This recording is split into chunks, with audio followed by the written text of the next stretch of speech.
92.3 Radyo 5 True FM. Dito tayo sa totoo.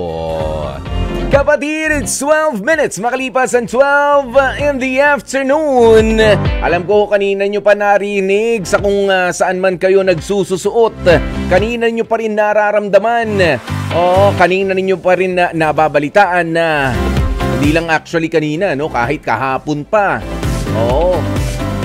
Ang init. Hindi na natin pag-uusapan yung init. Kasi alam nyo ba, na habang sinasabi mo na ang init, lalong umiinit lang yung panahon. Kaya sabihin natin, medyo presko ngayon. Kahit alam natin na medyo majinit nga talaga, no? Sabihin na lang natin sa ating mga sarili, sa ating mga utak, medyo mas presko ngayon kaysa kahapon kahit na hindi. Ayan, ganyan na lamang po. Kaya pumwesto na nga kayo ha sa inyong mga paboritong mga pwestuhan. Hilahin na ang inyong medyo maduming monoblock. Pero talaga naman maaasahan sa inyong bahay. At syempre doon sa mga corner ninyo o sa inyong mga sala. Yung kahit na mainit, yung foam na pinagpawisan na. Pero doon ka pa rin nakakatulog sa upuan na may foam sa sofa. Naks! Sabihin, ano ba yan? Ang baho na. Pero mamaya-maya makikita mo, nandun, tulog. Para kayong si Kuya Poy, Magre-reklamo konti. Pero mamaya, dun din naman, paborito niya rin pala yung favorite corner. Ano ba yan? May aroma na hindi maipaliwanag na ang sarap-sarap. Nagiging mas maganda pa ang gising. Ayan, sige na nga, pumwesto na nga po kayo dyan. Standby na. At syempre alam nyo na yung ating love question of the day, yung pag-like sa mga sexy photos sa social media. Pareho mapababae, mapalalaki, cheating na ba yan para sa inyong mga partner? Ayan, o kaya naman, ito, abangan nyo na ang ating Dear Kuya Poy story mamaya-maya. Mula po yan sa kapatid natin na naglakas loob mula sa Bulacan. Samantala, eto na. Ipapasok na natin now na. Kaya naman i-share ang ating live stream for today. At please, ito, simple lamang naman po, holiday naman ngayon. Wala naman kayong gagawin na masyado. Sa mga parelax-relax lang dyan. Baka pwede, ito, simpleng request lang. Baka pwedeng sabihin nyo na sa mga kapitbahay nyo. Aron? Paring Aron, heart to heart na. Lakas mo na yung radyo, paring Aron. Paring Jeff, gising ka na. Mamaya pa siesta, ha? Heart to heart na. Ito na yung confessions, pare. Ito na, lakas nyo na yung radyo, ha? Maring Rosie! Nagsisisig. Ganun. Wala nang PM. Talagang na. Hard sell. Nangangatok na, nagbabahay-bahay. Unahan na po natin sila. Na mga maaaga nangangampanya. Ayan, 16 minutes makalipas ang alas 12 ng tanghali. Halika na. Alamin na natin, kapatid, kung ano nga ba ito nga aminin sa atin, ipagtatapat ng ating kapatid na mula sa Quezon City. Mula sa Batasan, Quezon City. Kaya ipapasok na nga po natin ang ating H2H Confessions.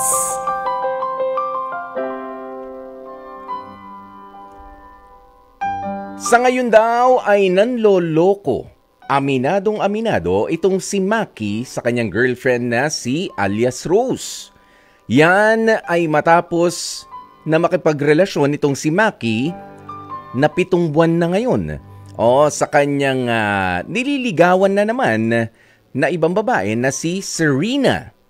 Pero itong si Maki, aminadong nag-i-stay na lamang daw siya doon sa kanyang naunang girlfriend na si alias Rose dahil na rin sa utang na loob nito sa kanya. Utang na loob? Utang na loob. Kaya lang nagstay. Yan ang malalaman natin mula dito sa ating mga kausap na si Maki. Maki, magandang tanghali sa'yo. Magandang tanghali, Kuya Poy. Si Maki po ay 30 years old na. Ikaw ba ay nasa trabaho o ine-enjoy mo naman kahit papaano ang ating holiday ngayon? Ini-enjoy po yung ating holiday.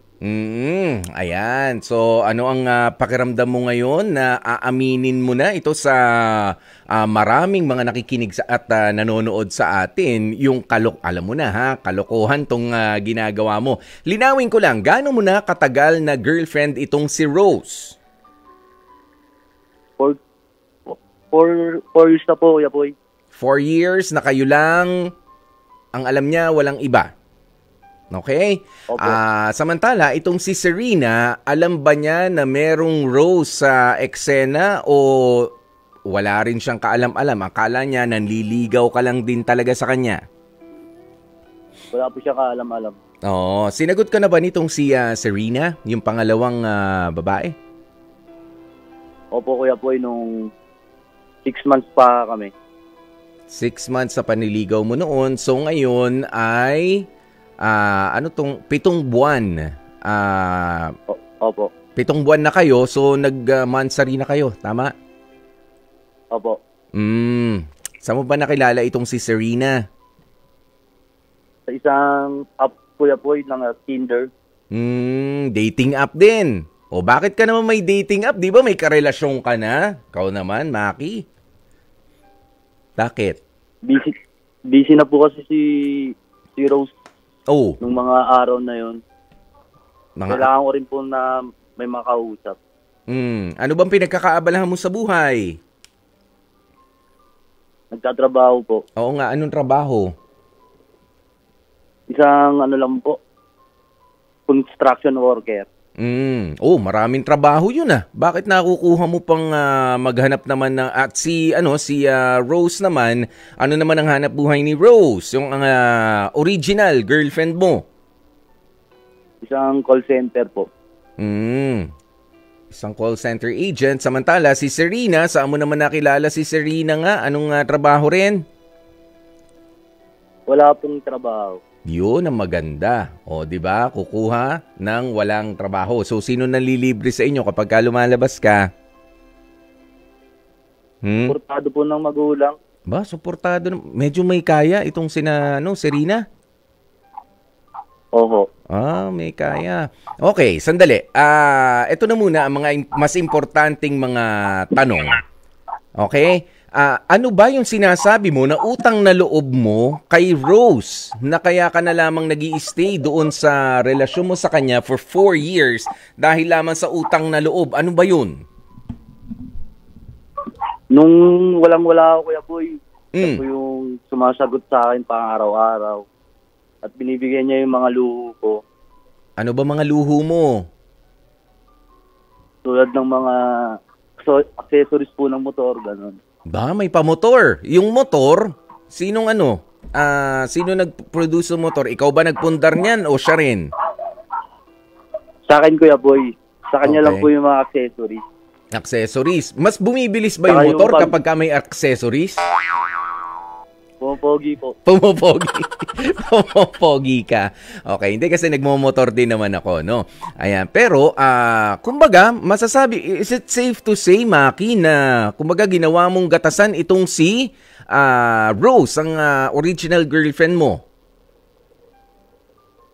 Parang ganun na nga po. Ibig sabihin, sa pagsisimula pa lang nung relationship ninyo, ay hindi mo na siya ganun talagang kamahal. Opo, Kuya Boy. At nandun ka lang para doon sa mga benepisyo, sa mga biyaya na matatanggap mo sa kanya. Actually, hindi ikaw, yung motor. May pa-helmet ba si ate? Opo. Dekalidad yung helmet na binigay sa'yo? Ha? Po? Dekalidad ba yung helmet na binigay sa'yo? Hindi yung gawang putyo-putyo lang. May pangalan. Putyo-putyo lang, Kuya Boy. Mumurahin lang po. Mumurahin. Pero ano naman yan, may couple, ano ba kayo? Ano ba yun? Siyempre, umaangkas siya sa'yo, di ba? Opo. Umaangkas-angkas siya sa'yo. May parehas kayong helmet pagka lumalabas, tama? Puro siya may bili nun. O pagkatapos, ano pa mga utang na loob mo bukod dun sa mga binigay niya sa motor mo? Sabi mo ay nung walang-wala ka, binibigyan ka, pera ang binibigay sa'yo? Opo, Kuya Boy, pera po. Saka po yung nagkasakit po yung magulang ko. Siya din po yung gumastos ng Kuya Boy, kaya malaking utang na loob ko po sa kanya. Ayun. Ano ba naging diferensya ng magulang mo? Parehas ba na magulang mo? Yung tatay ko lang po. Diabetes po. Okay. Siya yung sumasagot nung nalaman ninyo. Medyo malaki nga yun, na gastusin din. Pero ikaw, anong ginagawa mo ng mga panahon na yun? Sumusubok ka ba maghanap naman ng mapagkakakitaan? Sumusubok po, Kuya Boy. Naghahabal po ako nun. Yun naman, kahit papaano. Oo. Okay. So, ngayon na meron ka ng karelasyon na si Serena na bulag din at wala rin kaalam-alam dyan sa katotohanan na meron kang meron ka na palang dating girlfriend, ano nang plano mo na gawin? Naki? Ano po ulit, Kuya Boy? Ano nang plano mong gawin sa lahat ng mga kinuwento mo sa amin? Anong plano mong gawin dyan sa dalawang babae na parehas mo niloloko eh? Yung original, niloloko mo na akala niya siya lang. Pero nandyan ka lang pala sa relationship na yan dahil sa utang na loob. At doon naman sa pangalawa, akala niya siya lang rin at nandyan ka dahil mahal mo siya. Sabi mo. Ano nang plano mong gawin? Ano po, Kuya Boy? Pinag-iisipan ko pa, Kuya Boy. Oo. Pero alam mo, tingin ko naman, wala ka namang masamang masasabi kay Rose doon sa original mong girlfriend, tama? Opo. Kundi pasasalamat at syempre yung pagtanaw nga ng utang na loob. Pero hindi maganda na ikaw ay mag-i-stay lamang sa isang relationship ng dahil sa utang na loob. Halimbawa, alam mo, meron din akong kakilala dati, hindi lang ikaw, Maki.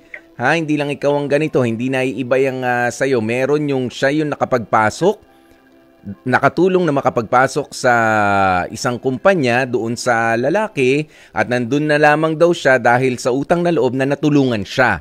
Ayan, pero nung talagang na in love na rin siya doon sa iba, kinailangan ng magpaalam. Alam mo, nung sinabi niya, wala naman naging sumbatan. Wala naging sumbatan. Siya lang pala yung nag-iisip na pwede na pala akong umalis, magpaalam at magpasalamat din syempre sa lahat ng mga naitulong mo, but not necessarily na kailangan na ituloy ko pa ang hindi naman pala totoong pakikipagrelasyon ko sa'yo. Di ba? Nagigets mo yon? Opo. Oo, naging maayos yung hiwalayan nila. Pero ikaw ba, sigurado ka na ikaw ay in love dito kay Serena, hindi dahil sa siya yung bago mo o yung lalim na rin ng pinagsamahan ninyo? Kasi as compared to Rose, 4 years ay 4 years. Itong si Serena ay bumibilang pa lamang kayo ng 7 buwan. Kumbaga, nasa ano pa lang kayo, honeymoon stage. 'Di ba? Nandyan pa lamang kayo na parang gusto mo pagka makikita mo siya, lagi ka mabango, maayos ang buhok mo, ayaw mo pa makita yung mga flaws niya, yung mga pagkukulang. Hindi mo pa makikita yon. Handang-handa ka pa eh. Di ba? Palagi, tama? Ikaw ba ready kapag nakita mo na nakita mo ng bagong gising na itong si Serena, nakita mo siya na hindi pa naghihilamos, ganyan. Ready ka bang ganun o baka turn off ka lang rin? Ready na po, Kuya Boy. Ready? Totoo? Ito, may nagpapatanong lamang. Sandali Ito, merong mga nagbe-message sa atin. Okay lang, nabasahin ko ha? Maki? Opo, Kuya Boy. Sabi ni Alex Ruiz, Kuya Poy, pakitanong naman kung sino ang mas maganda sa dalawang girlfriend ni Maki. Si Rose ba o itong si Serena? Pakisagot mo nga, Alex. Alex. Ay, Maki pala, Maki. Si Alex pala yung nagtanong. Okay, Maki. Sinong mas maganda? Yung bago po, si Serena po. Serena. Pinagaganda ko pa yung pagbang. Serena pala. Oh, si Rina. Okay. Sige. Ano ba ang sinong kahawig nitong si Rose muna? Sinong kahawig sa mga artista? Si ano po, si Sino? Kahit lalaki, pwede naman. Kung may kahawig na lalaki. Ha? Ay po. Ay. So bilugan ang muka. Ay, hindi. Okay, ay de las alas. Oh, habaan. Yung iba yung bilugan. Medyo habaan. Opo. Okay? O pagkatapos, ito namang si Serena. Sino ang kahawig? Iba na po. Iba na? Iba na po. Renz Verano. Iba na. Ibang-iba ka na. Nye. Okay. Ayan, si Ivana Alawi. Ganoon ang datingan. Sa bagay, kahawig lang naman, ano, yung sinasabi natin. O ito, basa lang tayo ng ilan sa mga, ano to? Ayan, sina Dan, ano to? Ayan, kapag ka inihampas sa ulo mo ang katotohanan, ang tawag dyan, makapal ang mukha mo. Sabi ni Dan Jewel Lumabi. O yan ha, mga reaksyon ha, makinig ka. Ayan, si Rosalina Dalangin, sabi niya, kawawang Rose, hiwalayan mo na siya. Sabi naman ni Marvin, tuloy mo lang yan, Maki. Okay, tuloy mo lang. Tuloy mo lang. Si Abigail Enriquez naman, sabi niya, nako Maki, hiwalayan mo na yung isa bago ka makipagrelasyon sa iba pa. Ayan. Basahin pa natin ng iba. Ayan, naawa kami. Dahil ikaw ay nakikipagrelasyon ng dahil lamang sa utang na loob. Ito. Sabi naman ni Abigail Enriquez, sino naman ang kahawig mong actor, Maki? Sino nga ba? Kasi meron kang ay na kahawig nung first girlfriend mo. Tapos itong isa, Ivana Alawi. O ikaw, sino naman kahawig mo? Kapag ka Coco po. Ha? Coco po. Coco Martin po. Coco Martin. Sige. Si Tanggol. Hindi kaya sa kapapanood mo lang to ng Tanggol. Kay Tanggol. Ayan. Sige, maraming salamat. Yun din. Ayan, nakuha nyo na ang sagot, ha? Sina Moonray, sina Abigail. Ayan. Sabi ni Marvin, inggit lang ang nagsasabing hiwalayan yung isa. Hindi kasi nila alam ang feeling na may dalawa. Alam mo, ikaw, Marvin, ini-encourage mo pa tong si tong si Maki. Na dalawa. Pero sabi ko nga, meron na tayong nakausap na ganito, namamangka sa dalawang ilog, Maki. Hindi enjoy yan kapag ka nga nandun ka sa rurok na meron ka nakukuha sa kanilang dalawa. Pero ikaw, handa ka ba kapag ka nagkahulihan? Opo. Handa ka? Handa po. Papaano kapag sige, tanggalin mo lahat ng mga accessories ng motor mo. Sinabi ni Rose, handa ka naman gawin 'yon. Handa naman po. Ano pa ba bukod doon sa mga accessories ng pamotor ni Rose ang binigay sa iyo, mga gamit mo? Ano ba? Mga gamit ko po, pamasok po. Mga damit po. Ganun. Ayun. Baka naman mahubaran ka na kapag ka binawi niya 'yung kaya mong isoli 'yun kung sa galit niya ay hingin niya sa'yo, ibalik niya sa'yo dahil nagkahulihan kayo? Handa ko naman po ibalik. Handa? Okay. Sige. Pero alam mo kasi, yan ay mga nangyayari lang kapag ka nagkakahulihan. Pero kung maayos ka na magpapaalam, dahil sabi mo nga sa pagtanaw ng utang na loob, sa pakikisama rin sa kanya, yun yung isa sa mga pinakamali na pagpapatuloy ng relationship. Sana pumasok naman na sa isipan mo, Maki. Ang gawin mo bilang respeto rin kung talagang tumatanaw ka ng utang na loob dito kay Rose. Ikaw naman makipaghiwalay na. Ayusin mo na. Ha? Kasi sabi mo nga tumatanaw ka ng utang na loob. Ano yun kumbaga it is something good na gusto mong ibalik sa kanya. Ang ibabalik mo sa kanya, hindi naman yung mga material na bagay na ibinigay, itinulong, isinuporta niya sa'yo. Hindi yun. Ibalik mo na lamang sa kanya yung respeto. Bilang kaibigan. Nung kinailangan mo siya. Oo, kasi ngayon, niloloko mo pa rin siya. Yun ang suma total niyan. Kaya ikaw ba ready na pakawalan itong si Rose? Kawawa naman yung tao. Opo, Kuya Boy, ready na po ako. Ready ka? Magpapaalam na po ako kay Rose. Magpaalam ka ng may mapagkumbaba ha, at mayroong pasasalamat sa puso mo. Ha? Opo, Kuya O Boy. yun, wag naman yung alis na ako kasi hindi na kita gusto. Nagsawa na ako sa'yo. Kumbaga, piliin na maigi, lalo't alam mo nga na tumatanaw ka ng utang na loob. Bago mo ipagpatuloy yung relasyon mo naman kay Serena. Kasi sa ngayon, ang nangyayari, parehas mo silang hindi nire-respeto.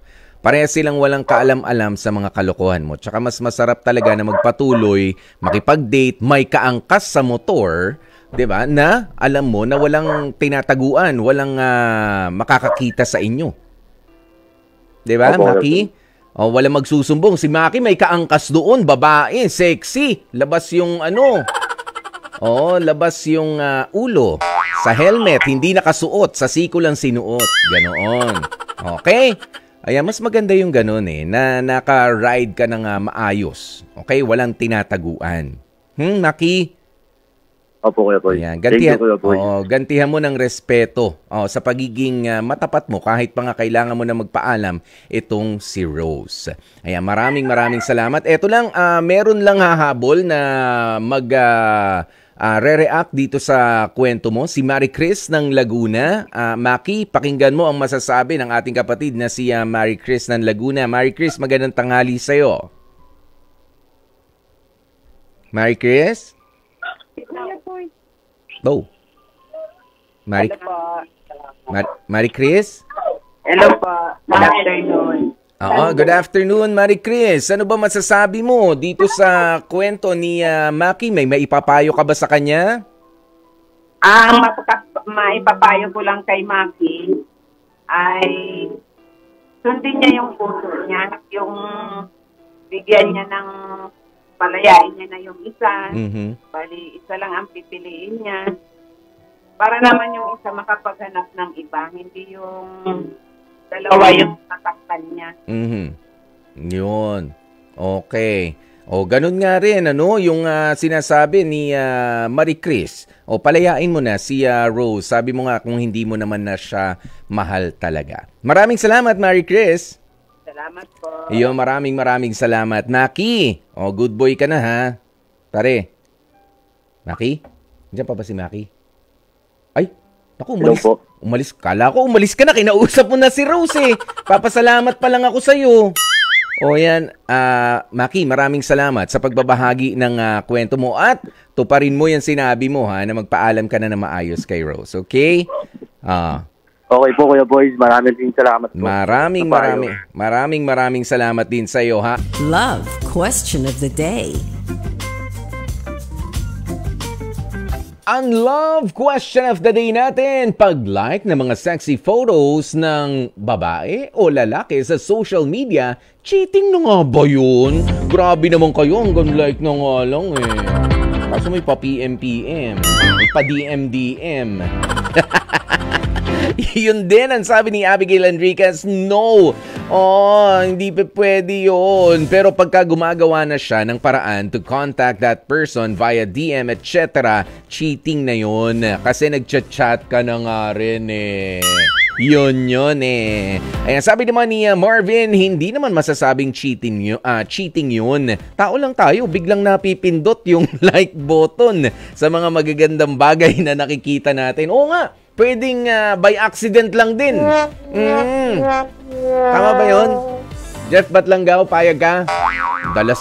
Ang dalas naman ma-aksidente. Mapindot naman. Grabe naman yan. Baka may sakit yung daliri mo. Ayan si Grain Dragoon. Sabi niya, halos maging ganun na nga. Kasi posibleng dyan nag-uumpisa yung mga tukso-tukso. Ayan, si Ruth Claire Reyes naman. Sabi niya, para sa akin, okay lang naman yun, Kuya Poy, na nag-like sa mga sexy photos.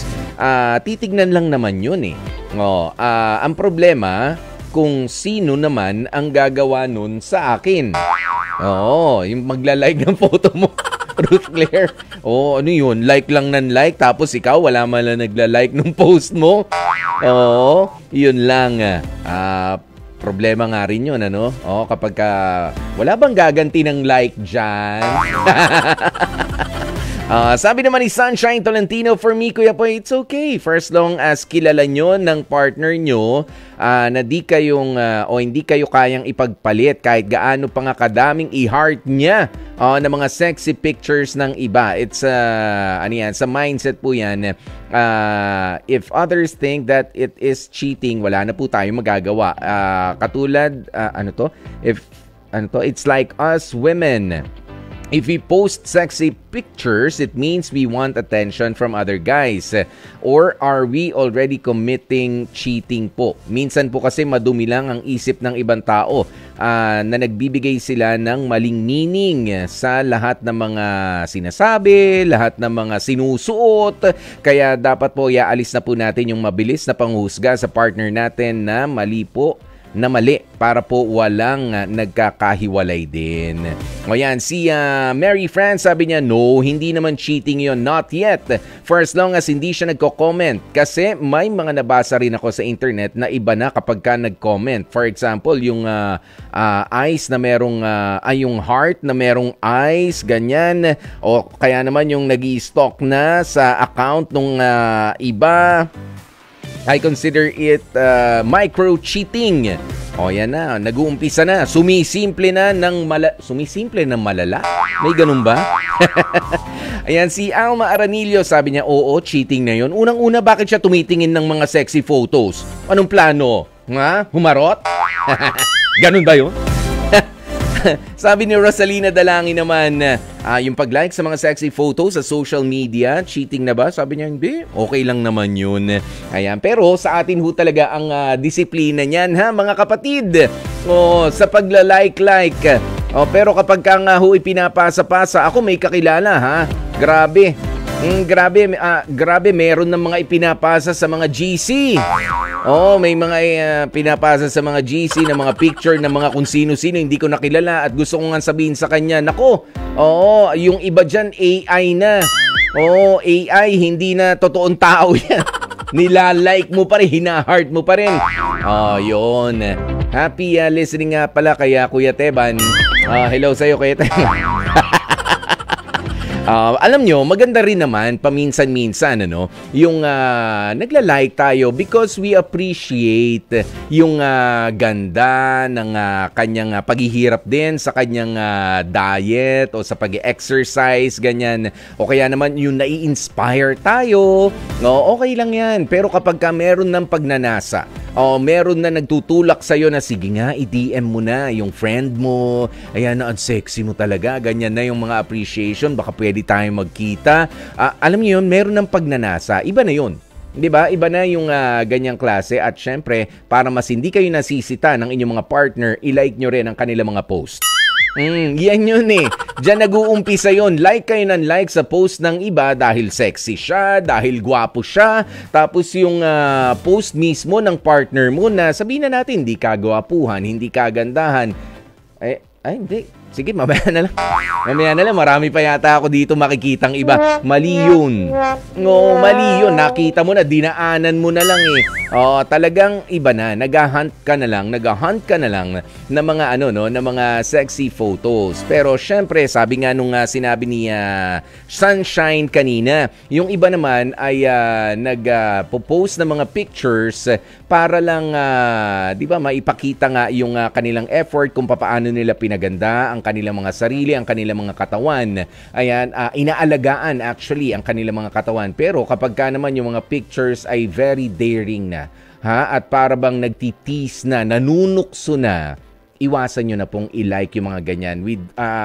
Hindi sa nagmamalinis ako, pero let's not encourage yung ganitong mga tao na mag-post ng kung ano-ano sa social media na meron ng, alam nyo na, yung may mga pabakat-bakat na dyan, meron ng masyado ng konti na lang, ay ayun na. Makikita mo na ang di dapat makita. Unang-una, isipin natin yung mga nakababatang gumagamit ng social media. 'Di ba? yung mga anak natin. O yan ba ang mga makikita? Uy, nilike to ni daddy. Uy, nilike yun ni mami. O, ganyan, kasi ganun. O, may mga nakabakat-bakat, may konti na lang, ganyan. Baka isipin nila na tama na yun. Kaya maging responsable rin po tayo sa pagla-like, sa pagka-comment, sa pagka-heart ng mga nakikita natin na nakapost sa social media. Maging responsable. Dear Kuya Poy,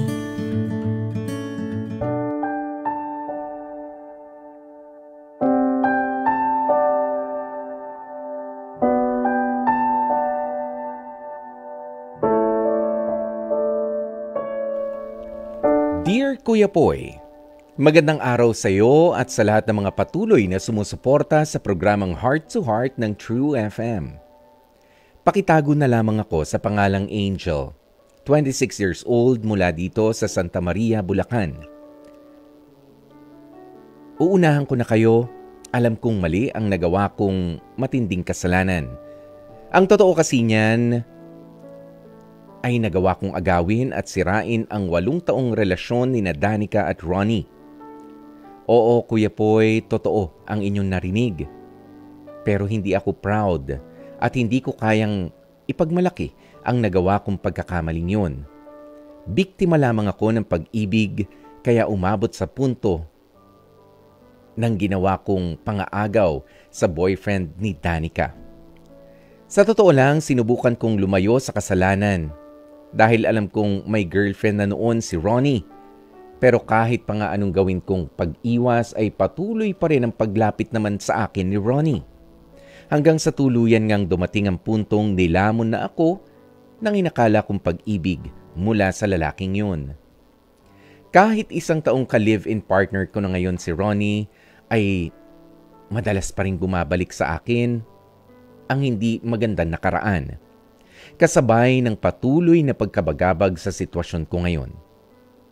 Alam kong madali ko kasing nakuha si Ronnie sa piling ni Danica noon. Kaya kung minsan hindi ko rin maiwasang sumagi sa isipan ko kung papaano na lang kung mangyari naman sa akin ang ginawa ko kay Danica noon. Papaano na lamang kung dumating din ang araw na magising na lamang ulit si Ronnie at mapagtanto niya na mahal niya pa rin pala ang katulad ni Danica. Kuya Poy, alam kong posibleng mangyari yun sa tagal ba naman na naging relasyon nilang dalawa. Mahal ko si Ronnie, oo, pero hindi ko alam kung sapat ba yun na dahilan para manira nga ako ng relasyon. Alam kong nagpupuyos na kayo sa galit sa tindi ng ginawa kong kasalanan. Naintindihan ko naman yon lalo pat nangangailangan ako ng maraming payo mula sa iyo, Kuya Poy, at sa lahat ng mga nakatutok sa inyong programa. Umaasa po ako sa inyong mga payo. Maraming salamat sa pagkakataong maibahagi ang kwentong ito sa Heart to Heart. Hanggang dito na lamang muna ang aking storya at umaasa rin ako na kahit papaano ay may napulot kayong aral sa aking ipinadalang kwento. Lubos na gumagalang, Angel. Dear Kuya Poy, At yan na nga mga kapatid, ang kwentong yan ni Angel ang isa sa mga pinaka dahilan kung bakit may mga programa na katulad ng Heart to Heart. Diba? Nandito ang mga programang katulad nito na nagbibigay ng payo at pag-alalay doon sa mga tao na inaakala na kapag ka ikaw ay umibig, lahat na lamang ng gagawin mo. Dahil alam mo, masarap sa feeling ang umiibig, masarap sa feeling ang kinikilig. Pero inaakala mo na tama yung mga gagawin mo sa ngalan ng pag-ibig. Sabi nga, 'di ba, sa programa ni Lord de Vera, yan sa pagtatapos niya. Pilitin maging masaya nang walang naaapakang iba. Yung ganito, yung nanunulot, yung naninira ng relationship, hindi po magiging masaya yan. Kita nyo, nakuha nga ni Angel itong lalaki na kanyang pinapangarap na si Ronnie, pero dahil sa alam niya mismo na hindi maganda ang kanyang naging paraan, Ngayon, siya naman ang may bit sa kanyang konsensya na papaano kaya kung ako naman, ngayon na ako na ang nandun sa sitwasyon ni Danica, may aagaw pa kaya ulit kay Ronnie o magbabalik kaya ulit si Ronnie? 'Di ba? Bababa yung tingin mo sa sarili mo nang dahil sa hindi magandang ginawa mong 'yon. Kaya mga kapatid hangga't maaari. Okay? Hangga't maaari ay lumaban tayo ng patas. Kung sakasakali, dahil sa nangyari naman kay Angel, hindi lang naman purely sa kanya ang kasalanan dahil hindi naman lilipat kahit ano pang gawin mo, kahit anong pagtumbling o kahit sabi nga nila sa mga mature mag-isip, kahit pa maghubad ka sa harapan ng lalaki, kapag hindi ka naman gusto talaga at hindi ka papatulan, walang mangyayari. Pero itong si Ronnie ay malikot din. 'Di ba? Pero dahil nga sa nakokonsensya ka, Angel, nandyan na yan. Pangalagaan mo na lamang kung ano ang meron kayo ni Ronnie. Pero sabi ko nga sa'yo, hindi ikaw 100% ang nang-agaw. Nagpaagaw din itong si Ronnie. Siya pala yung lumapit-lapit din sa'yo. 'Di ba? There is a difference doon sa sinulot mo, inagaw mo, kaysa doon sa nagpaagaw para sa'yo. Oo, may pananagutan din itong si Ronnie. Kaya sa ngayon, dahil kayo na magkasama, you just try to enjoy each other's company na lamang din. 'Di ba? Bagaman sabi mo nga hindi maganda ang inyong umpisa, hindi naman 'yun ang importante, 'di ba? Maganda ba ang inyong pupuntahan? Maganda ba? Maayos na ba ang inyong mga plano para sa future ninyo as a couple? 'Yun na lamang ang ayusin ninyo. Ngayon, kung makakita ka ng clue o maramdaman mo na itong si Ronnie talagang merong ganung gawi na kapag ka nakakita ng iba na mas gusto niya, that's the time na, okay, kilala ko na itong taong ito. Hindi na dapat ganung kahirap na pakawalan ito dahil siya ay paagaw. 'Di ba? Kapag ka may nakitang iba, magpapaagaw na ron, doon na siya. Kapag ka may bago na naman dumating, doon na naman siya. 'Di ba? Mahirap din kasama yung ganyan. Huwag mo masyadong problemahin. You just try to enjoy what you have now, Angel, with Ronnie. Huwag mo na masyadong isipin yung hindi magandang umpisa ninyo. Ayusin nyo na lamang.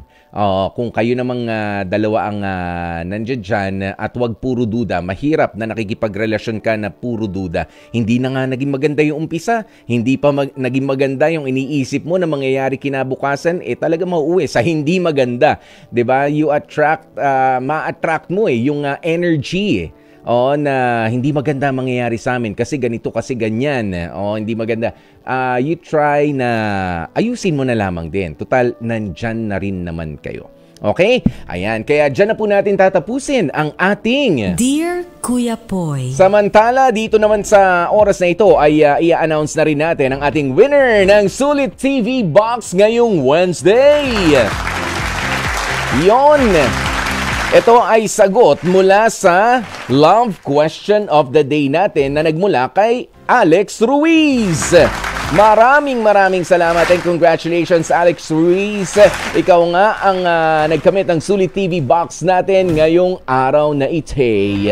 At dito na rin po kami magpapasalamat. Bukas magkarinigan po ulit tayo alas 12 ng tanghali. Nakasama niyo po ang inyong lingkod. Hi, ako po si Kuya Poy, ang inyong gwapopoy para dito sa 92.3 Radyo 5 True FM. Dito tayo sa totoo. Ito po ang programang H2H, Heart to Heart.